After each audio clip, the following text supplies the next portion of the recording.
أعوذ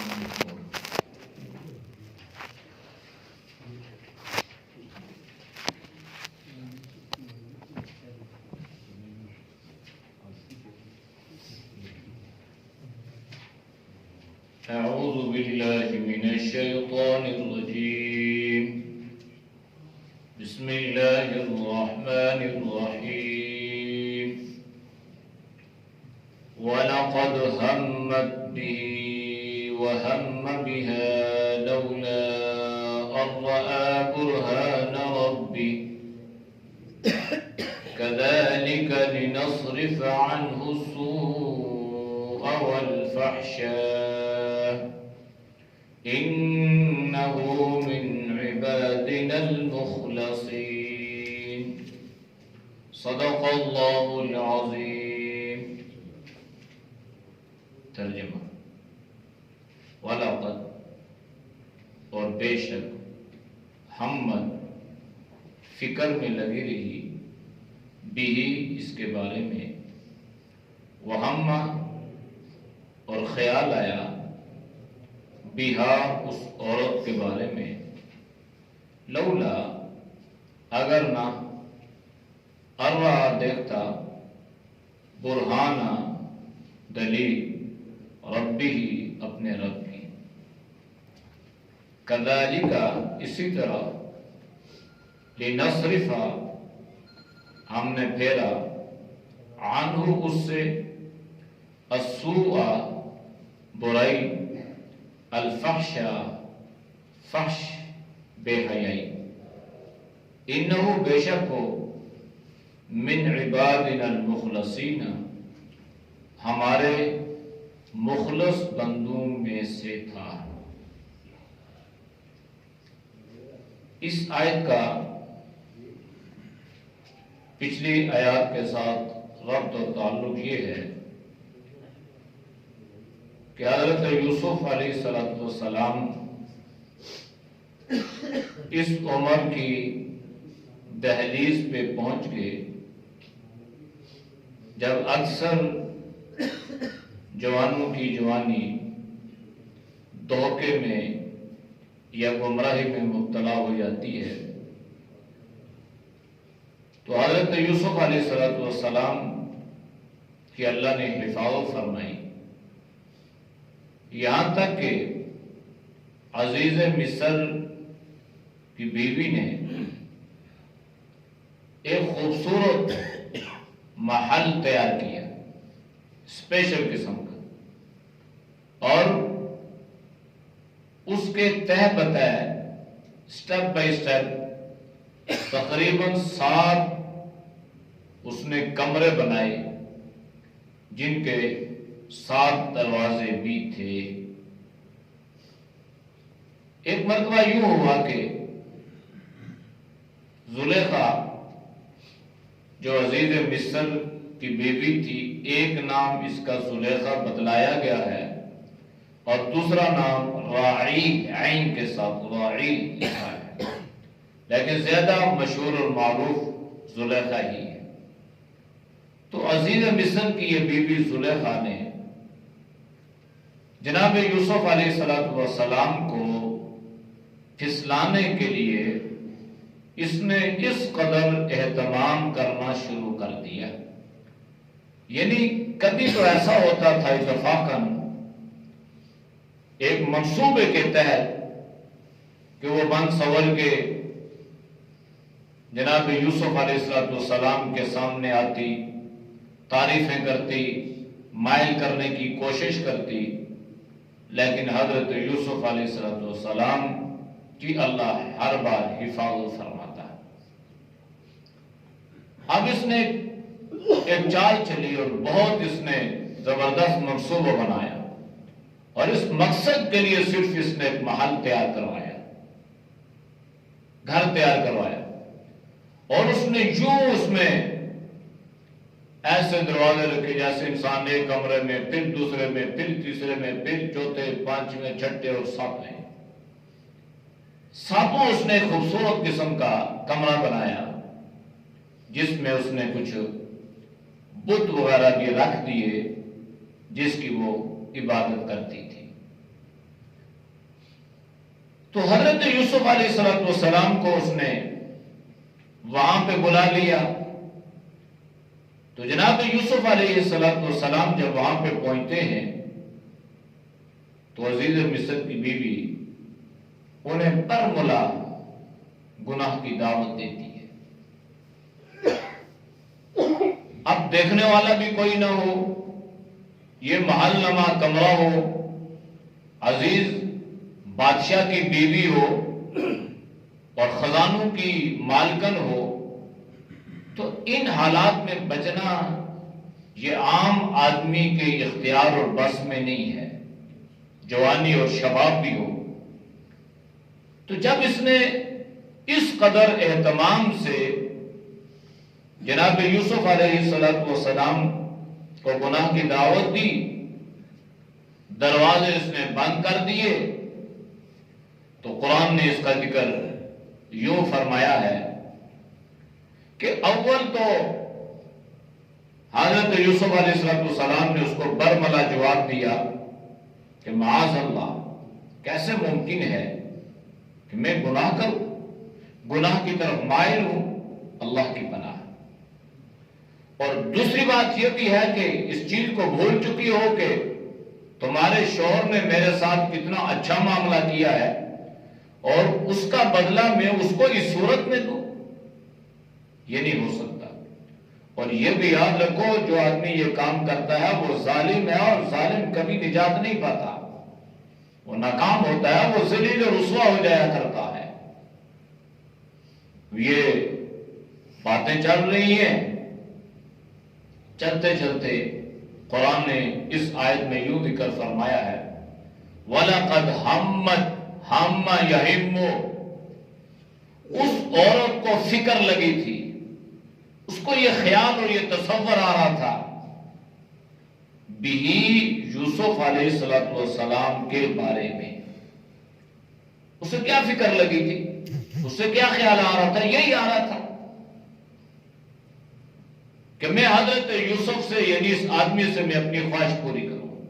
نفسانی خواہشات جب انسان پر غالب ہو جاتی ہیں تو انسان نہیں رہتا، انسان درندہ بن جاتا ہے.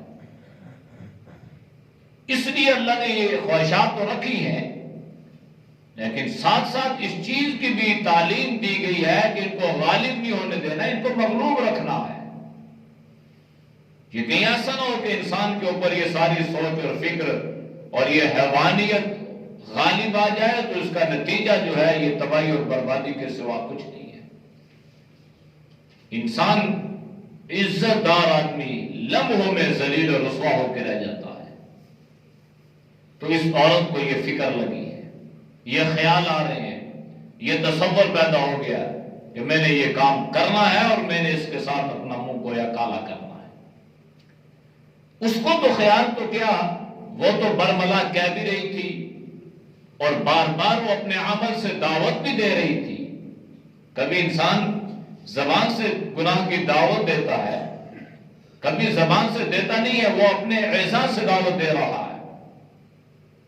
اسی لیے جناب نبی کریم صلی اللہ علیہ وسلم نے عورتوں کی جماعت میں ایک مرتبہ ارشاد فرمایا یا معاشر النساء، اے عورتوں کی جماعت ہو، تمہیں چاہیے کہ تم گھر میں رہو، تم مردوں کو فتنے میں مبتلا کرنے والی ہو. یعنی تم یوں اس طرح اگر تم گھروں سے باہر نکلو گی تو تمہارے اس عمل سے، تمہاری اس بےہودگی سے، بے پردگی سے اور تمہارے اس لباس سے مرد فتنے میں مبتلا ہو جائیں گے. اور یہ اتنا بڑا فتنہ ہے کہ اللہ حفاظت فرمائے، بچنا بڑا مشکل ہے. اس لیے نبی کریم صلی اللہ علیہ وسلم نے ایک حدیث میں ارشاد فرمایا عورتوں کی جماعت میں، آپ نے فرمایا عورتوں یہ بات سن لو، لباس کا اہتمام کرو اور لباس التقوی یعنی اللہ کا خوف بھی دل میں پیدا کرو، اور یہ بڑی اہم چیز ہے. اور یہ بھی سن لو ربا کاسیات عاریات یوم القیامہ، کل قیامت والی دن بہت ساری ایسی عورتیں ہوں گی جو اللہ کی بارگاہ میں ننگی ہوں گی، ذلیل و رسوا ہو جائیں گی. تو صحابہ نے پوچھا اللہ کے نبی کیوں؟ ان کے اعمال کیا تھے، کیوں ایسا اللہ ان کے ساتھ معاملہ فرمائے گا؟ تو نبی کریم صلی اللہ علیہ وسلم نے دو باتیں بیان فرمائی. آپ نے فرمایا پہلی چیز تو یہ ہے کہ یہ عورتیں دنیا میں اتنا باریک لباس پہنتی تھی کہ اس لباس سے ان کا جسم نظر آیا کرتا تھا. لباس کا مقصد تو چھپانا ہے، ظاہر کرنا تو نہیں ہے. اب آپ نے فرمایا کہ اتنا باریک لباس کہ جس سے انسان کے جسم نظر آتا تھا، فرمایا ایک تو یہ ان کی سوا ہے. اور دوسری بات یہ ہے کہ یہ اتنا تنگ لباس پہنتی تھی کہ جس سے ان کے جسم کی ڈھیل ڈھال ظاہر ہوا کرتی تھی. بجائے یہ کہ مستور چھپی ہوئی ہوتی، اس لباس کی وجہ سے ان کا جسم جو ہے چھپ جاتا، لیکن ایسا نہ ہوا، بلکہ انہوں نے جسم کو، اس لباس کو اتنا جو ہے وہ چست بنا لیا کہ جس سے ان کے جسم کی ڈھیل ڈال اور ساخت ظاہر ہو رہی ہوتی. اللہ کے نبی نے فرمایا کہ ان دو وجوہات کی بنا پر کل قیامت کے دن یہ عورتیں ننگی ہوں گی. تو اس لیے بار بار جناب نبی کریم صلی اللہ علیہ وسلم عورتوں کو اس کی تلقین فرمایا کرتے تھے. پردے کی تلقین فرماتے، گھر میں رہنے کی تلقین فرماتے. قرآن نے تو واضح طور پہ ارشاد فرما دیا. قرآن نے فرمایا اے عورتوں تم گھروں سے باہر نہ نکلو. وَقَرْنَ فِي بِيُوتِكُنَّ، اپنے گھروں میں قرار پکڑو. وَلَا تَبَرَّجْنَ تَبَرُّجَ الْجَاهِلِيَّةِ الْأُولَى، زمانے جاہلیت کی طرح تم ان عورتوں کی طرح باہر نہ نکلو. اگر تم نے نکلنا ہے تو تم اسلامی تہذیب اور اسلامی ثقافت کا لباس اوڑھ کے باہر نکلو. زمانے جاہلیت میں کیا تھا؟ عورتیں یوں بن سور کے باہر نکلتی تھی، مردوں کو اپنی طرف مائل کرتی تھی، غیرت کا نام و نشان تک نہیں تھا. یہاں تک بے غیرتی کی انتہا جو ہو چکی تھی کہ بیت اللہ کا طواف بھی مرد اور عورتیں اگٹھے ہو کر اور ننگے ہو کر کرتے تھے. یعنی ایک طرف تو ان کا کہنا یہ تھا کہ جو لباس ہم عام طور پہ پہنتے ہیں اور جن میں گناہ کرتے ہیں، اس قسم کا لباس پہن کر بیت اللہ کے سامنے آنے سے بہتر یہ ہے کہ ہم ننگے ہو کر طواف کریں. اب یہ ساری چیزیں چل رہی تھیں تو قرآن نے فرمایا نہیں، ایسا نہیں، ایسے نکلو گی تو مردوں کو فتنے میں مبتلا کرو گی. اس لیے قرآن نے اس بات پہ بہت زور دیا. اور اللہ کے نبی صلی اللہ علیہ وسلم نے ایک مرتبہ ارشاد فرمایا کہ تم اپنی عورتوں کو سورۃ النور سکھلاؤ. سورہ نور جو 18ویں پارے میں ہے، فرمایا سکھاؤ ان کو. اس میں آداب بیان ہوئے ہیں، اس میں معاشرت بیان ہوئی ہے، اس میں پردہ بیان ہوا ہے، اس میں بے حیائی پر جو اللہ کی طرف سے عذاب اترتا ہے اس کا اللہ نے بیان فرمایا ہے. تو بالخصوص اس میں عورتوں کا ذکر ہے. تو ہم اس عورت کو یہ لگا ہوا تھا، لیکن دوسری طرف کیا ہے، وہ ہم بھی حضرت یوسف علیہ السلام کو بھی اس کی فکر. اس میں علماء مفسرین نے بڑی لمبی چوڑی بحث فرمائی ہے. اور ایمان اور عقیدہ یہ ہے کہ انبیاء علیہ السلام جو ہے یہ معصوم عن الخطا ہے. یعنی گناہوں سے بالکل اللہ نے ان کو معصوم، جیسے معصوم بچہ ہے ایسے اللہ نے انبیاء علیہ السلام کی گناہوں سے حفاظت فرمائی. بلکہ قرآن کریم کی آیات سے یہ معلوم ہوتا ہے کہ اللہ نے گناہوں کو یہ حکم دیا ہے کہ انبیاء علیہ السلام کے قریب نہیں جانا. ویسے تو ہمیں یہ حکم ہے گناہوں سے بچو، گناہوں کے قریب نہ جاؤ، بے حیائی کے قریب نہ جاؤ، بدکاری کے قریب نہ جاؤ، فحاشی کے قریب نہ جاؤ. لیکن ادھر اللہ نے گناہوں کو یہ حکم دیا ہے کہ ان کے قریب مت جاؤ. لیکن وہ ہم بھی ہے، یوسف علیہ السلام کو بھی اس کی فکر لگی. کس بات کی فکر ہے؟ اس پر مفسرین کی بحث ہے. بعضوں نے یہ فرمایا کہ خطا اور چیز ہے، گناہ اور چیز ہے، دل میں خیال کا پیدا ہونا یہ اور چیز ہے. اور دل میں اگر کسی کے بارے میں کوئی خیال پیدا بھی ہو جائے گناہ کا، برائی کا، اور انسان وہ گناہ ترک کر دے، وہ ارادہ ترک کر دے، اللہ کے نبی نے فرمایا کہ اللہ اس پر بھی انسان کو ایک نیکی عطا فرماتا ہے۔ یعنی گناہ کا ارادہ دل میں پیدا ہوا لیکن پھر نہیں کیا، اللہ اس پہ بھی اجر دے رہا ہے۔ اور اگر اس نے گناہ کیا تو پھر تو اس کے نامہ اعمال میں جتنا گناہ کیا وہ لکھا جائے گا۔ لیکن خیالات کا پیدا ہونا، وسوسوں کا پیدا ہونا، اس پر ہماری پکڑ نہیں ہے، شریعت میں اس ہمارے بارے میں اس پر کوئی مواخذہ نہیں ہے کہ ہم سے اللہ یہ پوچھے، انسانوں سے اللہ پوچھے کہ تمہارے دل میں یہ خیال کیوں آیا، تو خیال پہ پکڑ نہیں ہے۔ یاد رکھیں، ایک مرتبہ صحابہ کرام رضوان اللہ علیہم اجمعین کی ایک جماعت نے نبی کریم صلی اللہ علیہ وسلم سے شکایت کی، اللہ کے نبی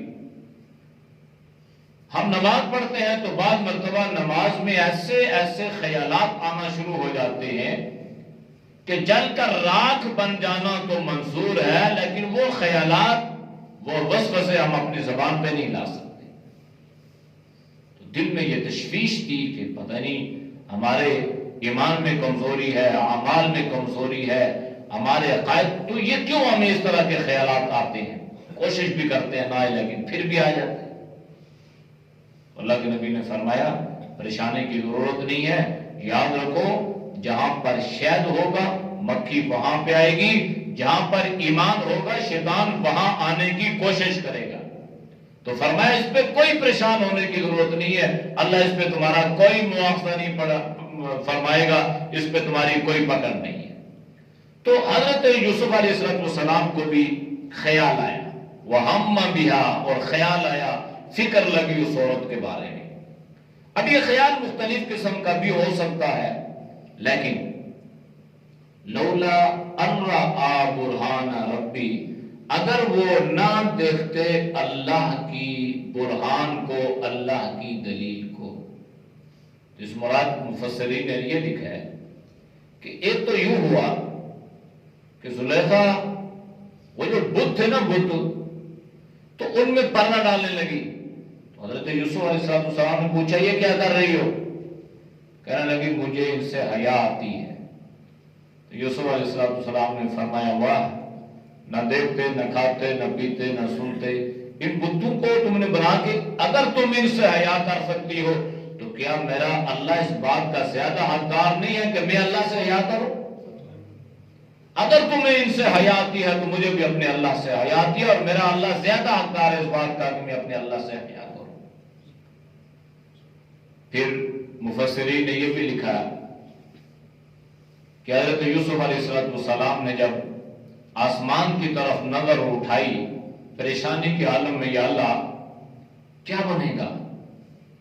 تو ایک روایت میں آتا ہے کہ اللہ نے حضرت یوسف علیہ السلام کو اپنی شکل دکھائی، اور وہ یوں منہ میں ہاتھ لیے، یعنی جیسے ایک انسان افسردہ یا پریشان ہوتا ہے یوں کھڑے ہیں، اور قرآن کی آیت ان کے سامنے آ جاتی ہے وَلَا تَقْرَبُوا الزِّنَا إِنَّهُ كَانَ فَاحِشَةً، یعنی یہ لکھا ہوا کہ ایسی بدکاری کے قریب نہ جانا، یہ بہت برا راستہ ہے۔ یہ ساری چیزیں اللہ کی برہان تھی، اللہ کی دلیل تھی کہ اللہ نے یوں اپنے بندے کی حفاظت فرمائی۔ یا اللہ بچہ کیسے جائے گا، کیسے نکلوں اس مرض میں، اس بیماری میں، اور اس جو ہے شکنجے میں پھنس چکا ہوں، جال میں آیا ہوں، یا اللہ کیسے نکلوں گا، کیسے بچوں گا؟ عجیب معاملہ ہو چکا ہے۔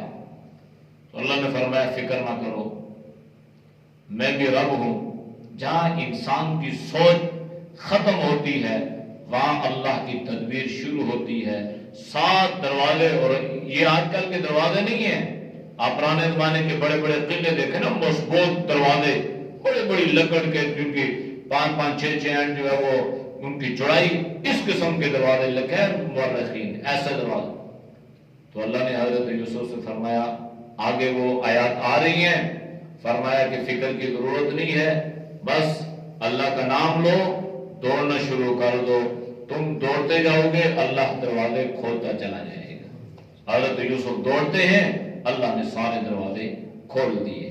تو اللہ نے کیا فرمایا؟ كَذَلِكَ لِنَصْرِفَ عَنْهُ السُّوءَ وَالْفَحْشَاءَ، اسی طرح ہم جو آدمی برائی سے بچنے کی کوشش کرے گا، کوشش یعنی جس کی نیت ارادہ ہوگا کہ میں بچ جاؤں برائی سے، تو اللہ اس کی مدد فرمائے گا اور اللہ برائی کو اور بے حیائی کو اس سے پھیر دے گا۔ یعنی یہ نہیں فرمایا اللہ نے کہ اس کو پھیر دے گا، اللہ نے فرمایا بے حیائی کو اور فحاشی کو اور بدکاری کو ادھر پھیر دے گا، اللہ اسے ہٹا دے گا، اللہ اسے دور کر دے گا۔ لیکن شرط تو یہ ہے کہ انسان اس سے بچنے کی کوشش اور فکر کرے۔ جب انسان اس سے بچنے کی کوشش کرے گا تو اللہ کی مدد اور اللہ کی نصرت شامل حال ہوگی۔ تو اللہ نے فرمایا اِنَّهُ مِنْ عِبَادِنَا الْمُخْلَصِينَ۔ اس کے باوجود کوئی یہ خیال نہ کرے کہ حضرت یوسف کو کوئی خیال آیا تھا، کوئی برائی کا خیال دل میں پیدا ہوا تھا۔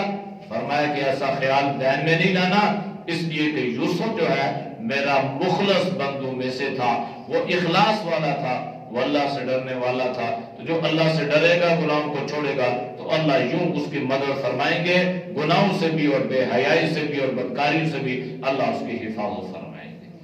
اعوذ باللہ من الشیطان الرجیم، بسم اللہ الرحمن الرحیم،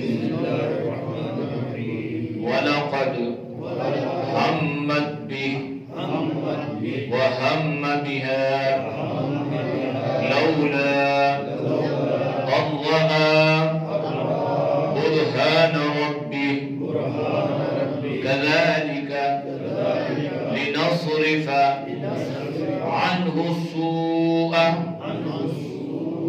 وَالْفَحْشَاءَ إِنَّهُ مِنْ عِبَادِنَا الْمُخْلَصِينَ۔ صدق اللہ العظیم۔ الحمد للہ رب العالمین والعاقبۃ للمتقین والصلاۃ والسلام علی النبی الامی الکریم۔ یا اللہ ہم سب کے صغیر کبیر گناہوں کو معاف فرما، اے اللہ گناہوں سے حفاظت فرما، یا اللہ ہر طرح کی خباثتوں سے، ضلالتوں سے، حماقتوں سے اللہ تو ہم سب کی حفاظت فرما، اے اللہ ہمارے بال بچوں کی حفاظت فرما، یا اللہ تو سب کو تقوی طہارت والی زندگی نصیب فرما، حیا پردے والی زندگی نصیب فرما، یا اللہ بے حیائی سے، فاحشی سے، عریانی سے، بے پردگی سے اللہ تو ہم سب کی حفاظت فرما، ہماری ماں بہنوں کی حفاظت فرما۔ اللہ جتنے دوست باپ بزرگ تیری رضا کے لیے درس قرآن سنتے ہیں اللہ ان کے سننے کو قبول فرما، یا اللہ علم و عمل میں، جان مال ایمان میں، صحت میں اللہ برکتیں عطا فرما، ہر پریشانی مصیبت سے اللہ ان کی حفاظت فرما۔ وصلی اللہ تعالی علی نبی الامی وعلی آلہ وصحبہ اجمعین برحمتک یا ارحم۔